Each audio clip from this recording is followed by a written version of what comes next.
ರಸ್ತೆ ಗುಂಡಿಗಳು ಬಿದ್ದಿರೋದ್ರಿಂದ ಜನರು 4ರಿಂದ 5 ಕಿಲೋಮೀಟರ್ ದೂರವಿರೋ ಗ್ರಾಮಗಳನ್ನ ತಲುಪಬೇಕು ಅಂತಂದ್ರೆ ಗಂಟೆಗಟ್ಟಲೆ ಸಂಚಾರ ಮಾಡಬೇಕು. ಈ ರಸ್ತೆಗಳು ಹದಗೆಟ್ಟಿರೋದ್ರಿಂದ ಗ್ರಾಮಗಳಿಗೆ ಬಸ್ ಕಳಿಸೋಕೆ ಸಾರಿಗೆ ಇಲಾಖೆ ಅಧಿಕಾರಿಗಳು ಹಿಂದೇಟನ್ನ ಹಾಕ್ತಾರೆ. ಬಹಳ ಕಷ್ಟ ಇದೆ ಸರ್. ಏನ್ ಮಾಡಕ್ಕಿಲ್ಲ, ನಮ್ಮ ಮನೆ ಬರ ಯಾರು ಹೇಳಕ್ಕಿಲ್ಲ, ಯಾರು ಕೇಳಕ್ತಾ ಇರಲ್ಲ. ಯಾರು ಏನ್ ಮಾಡಮ್? ನಮ್ ಪರಿಸ್ಥಿತಿ ಆಕ್ಸಿಡೆಂಟ್ ಆಗ್ಯಾವ. ಮೊನ್ನೆ 25 ವರ್ಷದ ಒಬ್ಬ ಸತ್ತೇಗ ನಮ್ಗೇನ್ ಹೌದಿಲ್ಲ ಅಲ್ಲಲ್ಲ.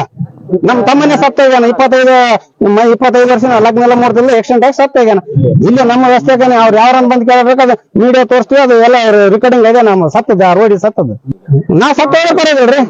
ಅವ್ರು ಕೇರೆ ಮಾಡಂಗಿಲ್ಲ. 10 ಕಿಲೋಮೀಟರ್ ಹೋಗ್ಬೇಕಂತ ಹೇಳಿದ್ರು ಹತ್ತತ್ರ 1 ಗಂಟೆ ಬೇಕಾಗ್ತಾ ಇದೆ. ಅಷ್ಟೊಂದು ಹದಗೆಟ್ಟಿರುವಂತ ರಸ್ತೆ, ಕಚಡ ರಸ್ತೆ ಆಗ್ಬಿಟ್ಟಿದೆ. ಸೊ ಅದಕ್ಕೋಸ್ಕರ ಇವತ್ತು ಕೋಟಾ ಗ್ರಾಮದ ಎಲ್ಲ ಯುವಕರಾಗ್ಲಿ ದೊಡ್ಡವರಾಗ್ಲಿ ಗುರು ಹಿರಿಯರ ಜೊತೆಗೆ ಎಲ್ಲರೂ ಸೇರ್ಬಿಟ್ಟು ಒಂದು ಸಣ್ಣದಾದ ಹೋರಾಟವನ್ನು ಮಾಡ್ತಾ ಇದ್ದೀವಿ. ಬರುವಂತ ದಿನಗಳಲ್ಲಿ ನಮ್ಮ ಈ ಬೇಡಿಕೆಗಳನ್ನು ಈಡೇರಿಸದಿದ್ದರೆ ಉಗ್ರವಾದ ಹೋರಾಟವನ್ನು ಮಾಡುವುದರ ಮೂಲಕ ರಸ್ತೆ ತಡೆ ಮಾಡುತ್ತೇವೆ ಅಂತ ಈ ಮೂಲಕ ನಾನು ಹೇಳುತ್ತೇನೆ. ಗುರುಂಟ ಟು ಹಟ್ಟಿ ಹೆಂಗ ಹದಗೆಟ್ಟಿದೆ ರಸ್ತೆ ಅಂದ್ರ ಬಹಳ ಹದಗೆಟ್ಟಿದೆ. ಗರ್ಭಿಣಿಯರಿಗೂ ಮತ್ತು ವಯಸ್ಸಾದವರಿಗೂ ಮತ್ತೆ ಕೆಲವೊಂದು ಸ್ಕೂಲ್ ಬಸ್ ಬರ್ತಾವಲ್ಲ, ಸ್ಕೂಲ್ ಹುಡುಗ ಪ್ರಾಬ್ಲಮ್ ಆಗ್ತಾ ಇದೆ.